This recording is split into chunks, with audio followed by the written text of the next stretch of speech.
So we conducted a study using the Nurses Health Study cohort, Nurses Health 2, and this is a longitudinal cohort of over 100,000 women, and we specifically studied about 65,000 women.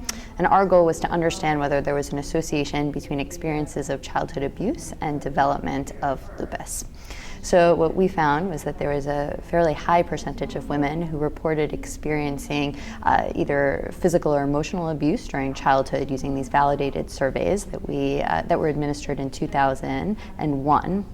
These women were then followed to 2015 with biennial questionnaires and reported whether they developed lupus, and then their records were reviewed by 2 rheumatologists to determine if they met ACR criteria for lupus. We found that women who reported having experienced significant levels of, or high levels of childhood physical and emotional abuse had about a 3 times higher risk of developing lupus compared to women who experienced no or very low levels of physical and emotional abuse. Has a finding like this been made previously?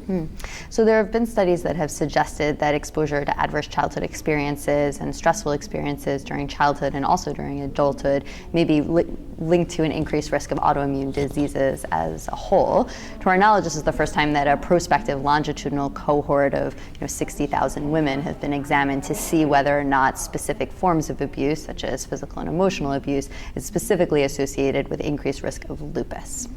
What do you think are potential etiologic factors that might be linking childhood abuse experience and the development of SLE?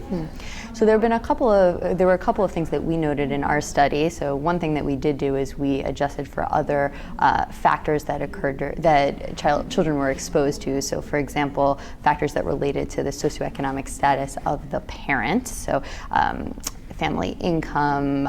So for us, we used whether or not there was a home that was owned by the parent, the parental education, occupation. We found that even after we adjusted for these other childhood-related factors, the risk that we observed really remained quite similar.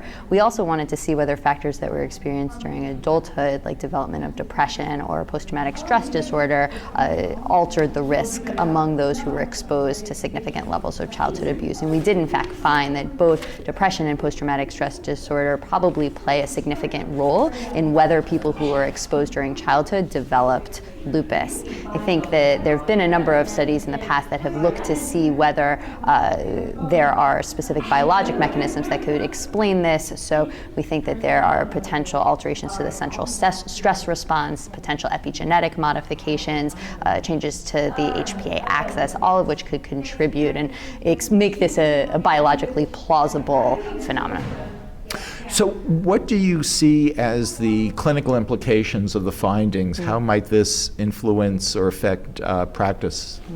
So I think for us, the 2 things that we found very striking is the sheer number of women who reported experiencing abuse. So for us, it was more than half of the women reported experiencing moderate or high levels of physical or emotional abuse, which tells us that this is a very common and probably underreported exposure.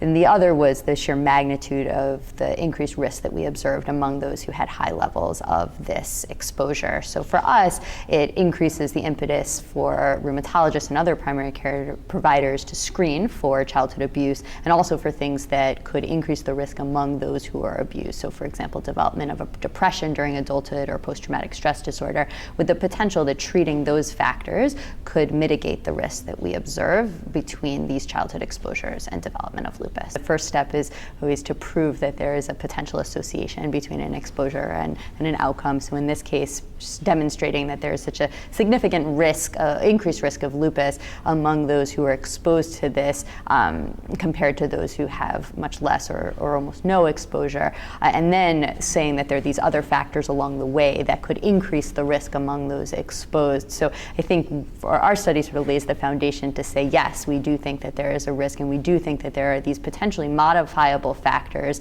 along the way among those who have been abused. I would say probably step 1 is to prevent the abuse to begin with. And then step two for an adult rheumatologist or an adult primary care physician is to try to mitigate the risk. So I think, do we know yet that if we can prevent PTSD or prevent depression among those who are exposed, we would be able to prevent lupus? I think we don't know that yet, but I think that's the next step, to see whether or not we can develop interventions to really understand the mental health and prior exposures among adult individuals who may have some underlying susceptibility to begin with, and see if treatment for those factors could reduce the risk of lupus.